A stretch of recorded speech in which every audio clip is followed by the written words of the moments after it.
안녕하세요. 사연을 부탁해입니다. 오늘의 사연을 시작하겠습니다. 우리 부모님은 엄청나게 가부장적인 분들이십니다.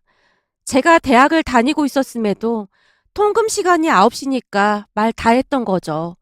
공부를 하던 놀고 있던 무조건 9시를 지켜야 했고, 만약 단 하루라도 지키지 않으면 한 달 동안 주말에 외출 금지를 당할 정도였어요. 하지만 그에 비해 저보다 4살 많은 오빠는 많이 자유로운 편이었는데요. 고등학교 때부터 오빠는 도서관에 다닌다며 새벽에 들어오기도 했어요.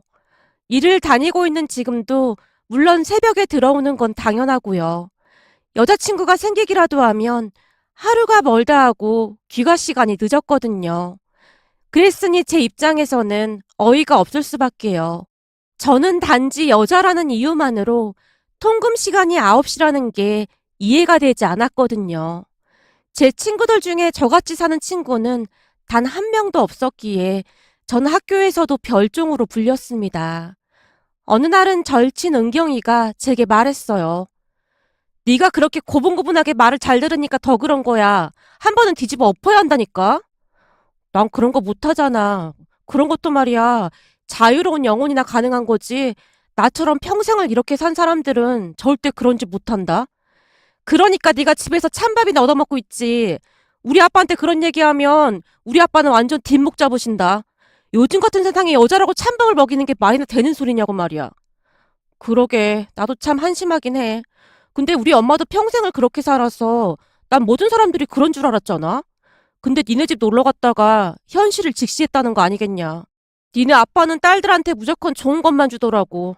어찌나 부럽던지 말이야. 제가 잔뜩 풀이 죽어 있자 은경이가 저를 달랬습니다. 암튼 우리 집 분위기는 딱 이런 분위기입니다. 하지만 그랬던 제 인생에도 광명이 찾아올 줄 누가 상상이나 했겠습니까? 어느 날 아빠가 오빠를 앉혀놓고 말했어요. 너 말이야, 그 땡땡 기업 최 사장 딸이랑 선볼 생각해. 네? 최 사장님이요? 그 우락부락하게 생긴 그 최 사장님이요? 그래, 그 최 사장 말이야. 최 사장이 왔다 갔다 하다가 널 본 모양인데 네가 사윗감으로 마음에 든다지 뭐냐.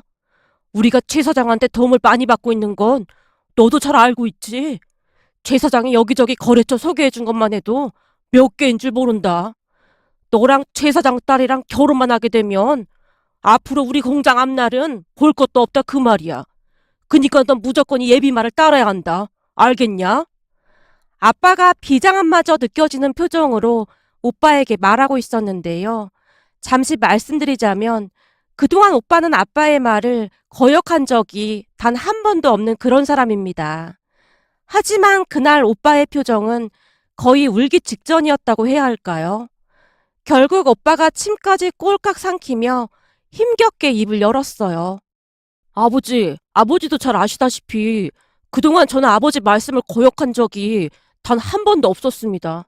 대학도 공대를 가라고 해서 공대를 갔고, 대학 졸업 후에 아버지 공장에서 일을 하라고 했을 때도 전 당연히 아버지 말씀을 따라야 한다고 생각했습니다. 그건 아버지도 인정하시는 거죠? 그럼 네가 우리 집 장남인데 당연한 거 아니겠냐? 그걸 인정하고 말고 할 게 뭐가 있어? 네, 맞습니다. 제가 장남이기 때문에 항상 아버지 말씀을 받들었습니다. 오빠가 어찌나 진지한 표정으로 말을 하고 있던지 엄마와 저도 잔뜩 긴장한 채 오빠 입만 바라보고 있었습니다. 그리고 곧 오빠가 용기를 낸 듯 단호한 목소리로 말했어요. 아버지, 저는 결혼만은 제가 사랑하는 사람과 하고 싶습니다. 근데 아버지가 말하는 결혼은 그냥 비즈니스적인 관계인 거잖아요. 평생을 함께 살아야 하는 사람인데 저는 그렇게 결혼하고 싶지 않습니다. 이번엔 아버지가 이해 좀 해주세요. 뭐가 어째고 어째? 사랑하는 사람? 이놈아, 사랑도 돈이 있어야 가능한 거야. 그리고 너 말 한 번 잘했다.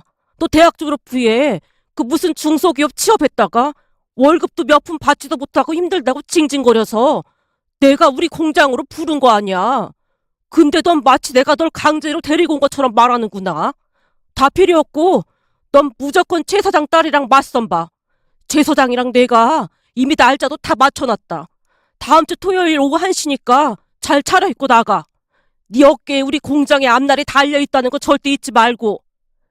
그 말만을 하고는 아빠가 자리에서 일어났습니다. 아빠의 말에 오빠도 포기한 듯한 표정이었는데요.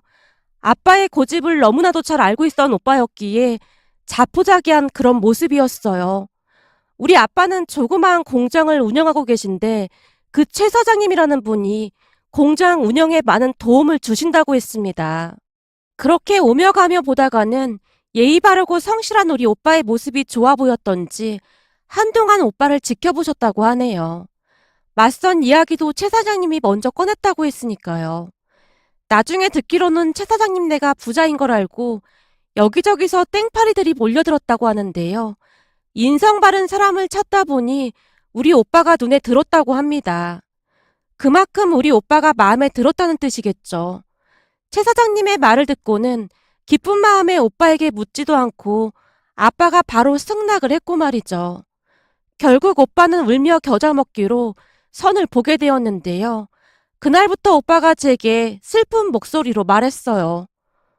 넌 진짜 좋겠다. 요즘 난 네가 너무너무 부럽다.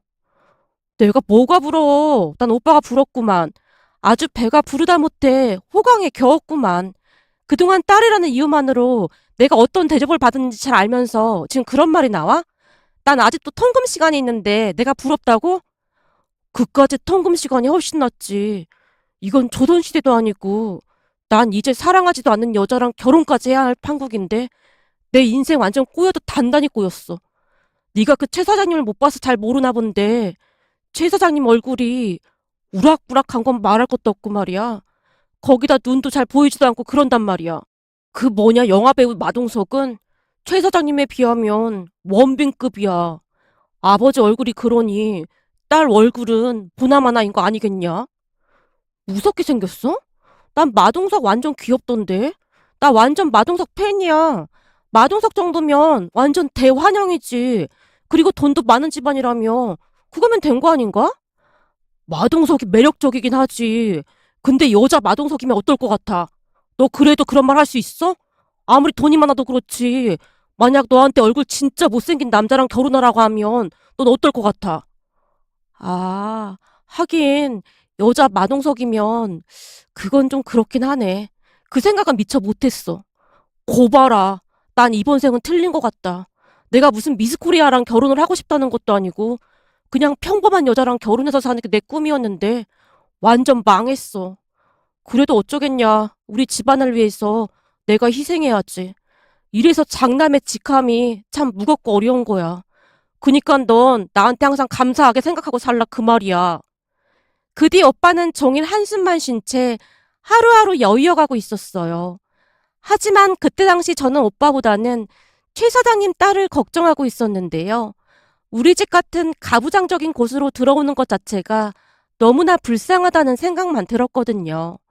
그리고 얼마 뒤 오빠가 선을 보러 나갔는데요. 오빠가 집을 나서기 전 아빠가 오빠에게 신신당부를 했어요. 가서 무조건 잘해야 한다. 최 사장은 네가 마음에 들었다고 하니까 가서 실수만 안 하면 될 거야. 이 아버지 말 무슨 말인지 알지? 네, 알겠어요. 잔뜩 풀이 죽은 모습으로 오빠가 집을 나섰습니다. 그렇게 오빠가 맞선 장소로 나간 지 몇 시간이나 지났을까요? 아빠가 초조한 모습으로 시계만 보다가는 제게 물었어요. 네 오빠 나간 지 얼마나 됐지? 한 4시간 넘은 것 같은데? 그럼 꽤 시간이 지난 거지. 마음에 드니까 4시간씩이나 있는 거 아니겠냐? 글쎄, 아무래도 아빠가 소개해준 사람이니까 마음에 안 들어도 그냥 나올 수는 없을 것 같은데? 넌 말을 해도 꼭 재수없게 하고 있어. 마음에 안 들긴 왜 안 들어? 아니, 오빠 말로는 최 사장님 얼굴이 진짜 우락부락하다고 하던데 그 딸도 비슷하지 않겠어? 아무래도 여자가 우락부락하면 좀 그렇긴 하지. 그렇긴 뭐가 그래. 얼굴 뜯어먹고 살 것도 아니고. 얼굴 예뻐봐야 헛짓거리나 하고 다닐 텐데 좋을 게 뭐가 있어. 뭐니 뭐니 해도 사람은 정신이 똑바로 박혀 있어야 하는 거야. 최 사장이 얼마나 인품 좋고 바른 사람인데 그 딸은 그냥 볼 것도 없어. 아빠가 저를 노려보며 말하고 있었는데요. 가만히 지켜보니 아빠의 머릿속에는 둘이 이미 결혼까지 시킨 듯 해 보였어요. 그 모습에 처음으로 오빠가 불쌍하다는 생각마저 들었는데요. 제가 보기에는 오빠에게는 선택의 여지가 없어 보였거든요. 그런데 잠시 후 대반전이 기다리고 있을 줄 누가 상상이나 했겠습니까? 잠시 후 집 안으로 들어서던 오빠가 상기된 표정으로 입이 귀에 걸린 채 말했거든요. 아버지, 최 사장님한테 전화 좀 해줘봐요. 무슨 전화? 무슨 전화겠어요. 오늘 소개팅 어땠나 물어보라는 거죠. 그래서 넌 어땠는데? 넌 마음에 들었냐? 당연하죠. 난 완전 마음에 들었어요. 그냥 한눈에 반했다니까요. 뭐야, 그 정도였어? 이건 뭐 하나 나무랄 데가 없어요. 얼굴도 예쁘고 키도 크고 날씬하고 거기다 엄청 착하기까지 하고 완전 제 이상형이에요. 다행히 최 사장님을 닮은 게 아니라 어머님을 닮았다고 하더라고요. 아버지, 저 최대한 빨리 결혼하고 싶어요. 뭐야, 나갈 때는 죽상을 하고 나가더니만 태세 전환 빠르네. 동생아, 드디어 나한테도 광명이 찾아온 것 같다. 진짜 최고의 여자를 만났어. 오빠가 넋이 나간 채 말을 하고 있었어요. 오빠의 말에 아빠가 최 사장님에게 전화를 해서 확인해봤는데 여자 쪽도 나쁘지 않았던 모양으로 둘은 계속해서 만남을 이어갔습니다. 그 뒤부터 이상한 일들이 일어나기 시작했는데요. 평소 오빠란 사람은 차려주는 밥만 따박따박 받아먹는 그런 사람이었어요. 여자친구를 사귀기 시작하면서 전혀 다른 사람처럼 변해갔습니다. 어느 날은 저녁을 먹고 난 뒤 오빠가 갑자기 설거지를 돕겠다고 하는 게 아니겠어요? 원래는 제가 항상 설거지 당번이었기에 눈치가 보여 오빠를 살짝 밀쳤어요. 오빠, 왜 이래? 그냥 가만히 있는 게 도와주는 거니까 제발 가만히 좀 있어. 아니야. 지금껏 너만 설거지 했는데 나도 해야 하는 게 당연한 거잖아. 그동안 그런 생각 못해서 오히려 내가 미안해. 라는 말까지 하는 게 아니겠어요? 제가 그 자리에 얼어붙은 채 오빠를 뚫어져라 바라보고 있었는데요. 엄마가 제 등을 내리치며 말했어요. 얘가 정신이 나갔네. 왜 네 오빠한테 설거지를 시켜? 엄마, 내가 하겠다고 한 거니까 그냥 놔둬. 네가 설거지를 왜 해? 그동안 동생이 혼자 다 했는데 앞으로는 설거지랑 내가 다 할 테니까 그런 줄 알고 있어. 오빠가 워낙 완강하게 말을 하자 엄마도 더 이상은 아무런 말도 하지 못하고 있었어요. 그 뒤부터 오빠는 정말 많이 변해갔는데요. 재활용 쓰레기 수거부터 화장실 청소까지 많은 일들을 하기 시작했거든요. 그 덕분에 제가 편해진 건 말할 것도 없었고요. 그러던 어느 날 오빠가 가족들에게 여자친구를 소개한다고 말했어요. 그런데 오빠 여친이 우리 집에 인사를 하러 오기 전날 오빠가 제 방문을 노크하더니 들어와서는 제게 조용히 부탁을 했어요. 사랑하는 내 동생아, 네 도움이 절실히 필요하다. 내 도움? 내가 뭐 도와줄 게 있어? 너도 잘 알다시피 내일 내 여친이 인사 오는데 네가 바람을 좀 잡아줘야 하지 않겠냐? 바람을 잡아주다니 무슨 바람을 잡아줘? 내가 내 입으로 말하려니까 좀 쑥스럽긴 한데 왜 그런 거 있잖아. 그동안 내가 설거지부터 집안일을 엄청 열심히 한 거 그거 말이야. 아, 이제 보니 그것 때문에 그렇게 열심히 했던 거였구나? 아니, 그런 건 아니고 내 나름대로 노력을 한 건데 뭘 또 그렇게까지 말하냐? 암튼 이건 용돈이니까 넣어둬. 라며 오빠가 꽤 큰 돈이 들어있는 봉투를 제 손에 쥐어줬어요. 오빠, 아무 걱정하지 마. 내가 이 한 번 바쳐서라도 오빠가 무사히 결혼할 수 있도록 다 도와줄게. 동생아, 역시 너밖에 없구나. 정말 고맙다. 오빠가 이 은혜는 절대 안 잊을게. 오빠가 감격스러운 표정으로 제 머리를 쓰다듬고 있었어요. 그렇게 다음날 오빠 여친이 집 안으로 들어서면서 그 쾌활 상큼한 미소로 부모님께 허리 숙여 인사를 했는데요. 제가 보기엔 그 모습만으로도 아빠가 오빠 여친에게 홀린 듯 해 보였어요. 오빠 여친에게서는 이상한 기운 같은 것이 새어나왔는데요. 같이 있으면 그냥 웃음이 나오는 그런 느낌이었다고 해야 할까요? 거기다 오빠 여친은 얼굴이 그냥 예쁜 얼굴이 아니었어요. 얼굴에서 광채가 났다고 해야 할까요? 오빠는 그런 여친에게 푹 빠진 듯한 그런 모습이었어요. 암튼 오빠 여친은 시종일관 하하호호 웃는 모습이었습니다. 그런데 식사를 하려고 자리에 앉았는데요. 엄마가 평소처럼 아주 당연하다는 듯이 제게 찬밥을 건넸고 저 또한 아무렇지도 않게 찬밥을 받아서 먹으려고 했어요. 그 모습을 가만히 지켜보고 있던 오빠 여친이 오빠에게 눈짓으로 뭐라고 하는 것 같더니만 오빠가 자신의 밥그릇과 제 밥그릇을 바꾸는 게 아니겠어요? 오빠, 그건 내 밥인데? 아니야, 그냥 내가 찬밥 먹을게. 여자들은 이런 거 먹으면 몸에 안 좋아. 아니야, 괜찮다니까? 나도 괜찮아. 그리고 나 찬밥 좋아해. 오빠가 찬밥을 먹으려고 하자 엄마가 급히 일어나서는 오빠에게 따뜻한 밥을 다시 건넸습니다. 엄마, 따뜻한 밥이 있는데 왜 굳이 찬밥을 주고 그래? 아니, 누군가는 찬밥을 먹어야 할 거 아니야. 그걸 왜 매번 소영이한테 주냔 말이야. 앞으로는 그냥 나한테 줘. 오빠가 여친 눈치를 보며 말했는데요. 오빠 스스로가 그렇게 행동하자 부모님도 별다른 말을 하지 않더라고요.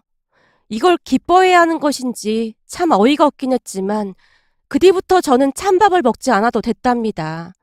거기다 식사를 하고 엄마가 과일을 준비해서 가지고 나와서는 오빠 여친에게 과일 접시를 밀었는데요. 오빠 여친이 다시 눈짓으로 오빠에게 뭐라고 하고 있었고 오빠가 재빠르게 접시에 있던 과일을 들더니 깎기 시작했어요. 그 모습에 엄마가 놀란 채 물었어요. 그걸 네가 왜 깎아? 어머님, 제가 보니까 성준 씨가 과일도 아주 잘 깎더라고요. 손재주가 보통이 아닌 것 같더라고요. 제가 성준 씨한테 들어보니 아버님 손재주가 그렇게나 좋으시다면서요? 그래서 어릴 때부터 칭찬에 자자했다고 들었습니다. 아마도 성준 씨가 아버님 손재주를 그대로 빼닮은 것 같더라고요. 저희 집에 놀러 왔을 때도 과일 깎았는데 어찌나 예술적으로 깎던지 깜짝 놀랐잖아요. 그거 보면서 우리 아버지가 어찌나 부러워했는지 모른답니다. 사실 우리 가족들은 다들 손재주가 없거든요. 아니죠. 없는 정도가 아니라 아주 그냥 맹탕 수준입니다. 이래서 유전자가 엄청 중요하다는 걸 알았잖아요. 성준 씨가 얼굴뿐만 아니라 모든 것을 아버님 닮아서 손재주가 엄청 좋은 거잖아요. 우리 아버지가 어찌나 부러워했는지 모른답니다. 오빠 여친의 말에 아빠가 헛기침을 하는 듯 하더니만 조용히 말했어요. 그렇긴 하지. 아주 오래전부터 내가 손재주 하나는 아주 기가 막히긴 했지. 그러니 지금도 기계 관련한 일을 하면서 먹고 사는 거 아니겠어? 그럼요. 아버님 손재주가 진짜 대단하신 거라니까요. 제가 이런 말씀 드리긴 좀 그렇지만 우리 아버지는 그 전구도 잘 못 갈아 끼워서 엄마가 갈아 끼우시거든요. 근데 성준 씨한테 들어보니 아버님은 그냥 뚝딱하면 다 끝내신다고 하더라고요. 그까지 전구쯤이야? 얼마든지 갈 수 있지. 라며 아빠가 집안이 떠내려가라 웃고 있었어요. 그날 이후 저는 오빠 여친에게 완전히 홀린 채 둘이 반드시 결혼하기만을 간절히 바라게 되었어요. 나중에 알고 봤더니 오빠 여친이 집안일도 잘 도와주는 자상한 남자가 좋다고 했다네요.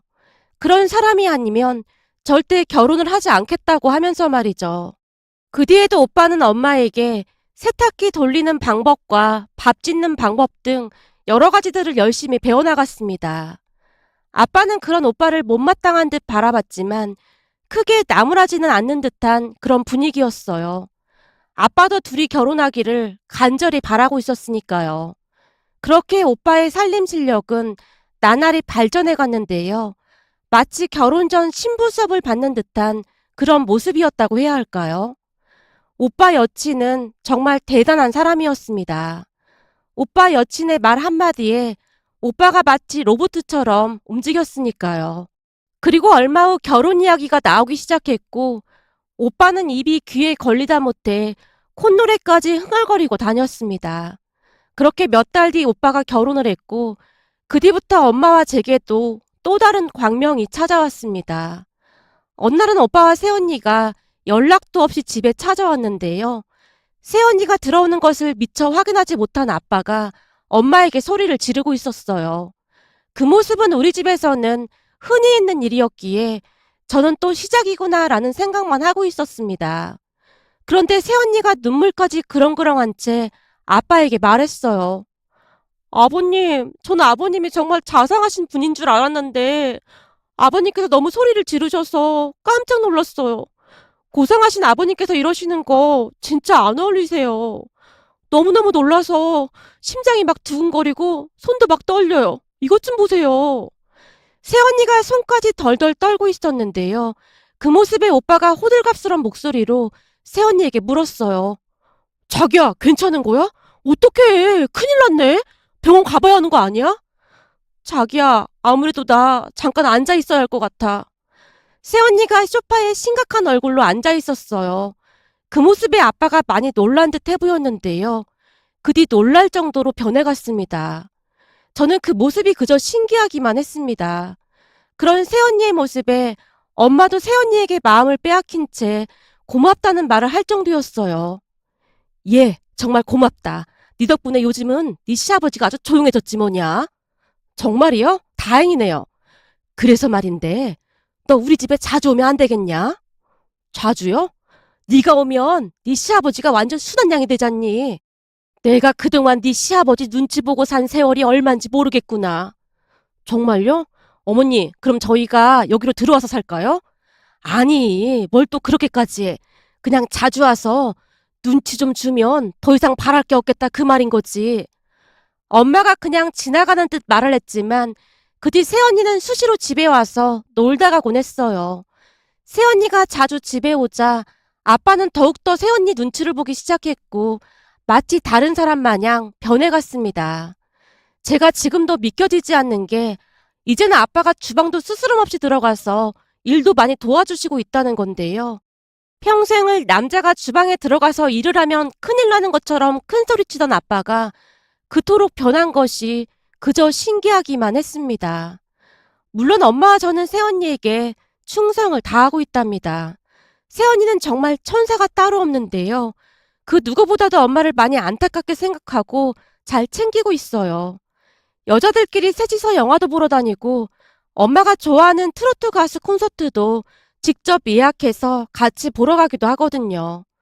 예전 같으면 밤늦게 들어오는 엄마에게 불호령이 떨어졌겠지만 요즘은 새언니 눈치 보느라 아빠가 한마디도 못하고 있답니다. 엄마와 새언니가 데이트를 하느라 늦게 들어오는 날이면 혼자서 밥도 차려 드시고 설거지도 다 해놓고 있거든요. 저 또한 새언니 덕분에 통금 시간이 없어지게 되었는데요. 어느 날 새언니가 아빠에게 웃으며 말했거든요. 아버님, 아버님같이 훌륭한 분 밑에서 20년 넘게 가정교육을 받고 자란 아가씨인데 너무 걱정하지 않아도 될 것 같아요. 아가씨가 얼마나 사리분별이 확실한데요. 전 제 동생만 보다가 아가씨 보고 있으면 똑 부러지고 착실해서 놀라곤 한다니까요. 아가씨가 아버님을 많이 닮아서 절대로 걱정하실 필요 없을 거예요. 제가 책임질 테니까 통금 시간 그거 없애버리게요. 괜찮죠, 아버님? 새언니가 어찌나 우아하고 조곤조곤 차분하게 말을 하던지 결국에는 아빠가 통금 시간을 없애버렸습니다. 하지만 통금 시간이 없어졌다고 해서 함부로 행동을 하고 있지 않기에 아빠도 별다른 간섭을 하지 않고 있어요. 내 딴에는 도움을 준 새언니에게 감사한 마음이 컸기에 더욱 조심을 하고 있거든요. 엄마 또한 요즘 살맛이 난다며 눈물까지 훔치시곤 하는데요. 그동안 못 누려본 것을 새언니 덕분에 누리며 살고 계신답니다. 새언니는 아빠도 잘 챙기고 있기에 우리 집안에서는 없어서는 안 될 존재가 되었답니다. 항상 얄밉기만 하던 오빠였는데 요즘은 오빠한테도 엄청 고마울 뿐이랍니다. 앞으로 새언니에게 감사하는 마음을 잊지 않고 잘 살도록 하겠습니다. 오늘의 사연은 여기까지였습니다. 즐겁게 보셨다면 구독, 좋아요 부탁드립니다. 고맙습니다.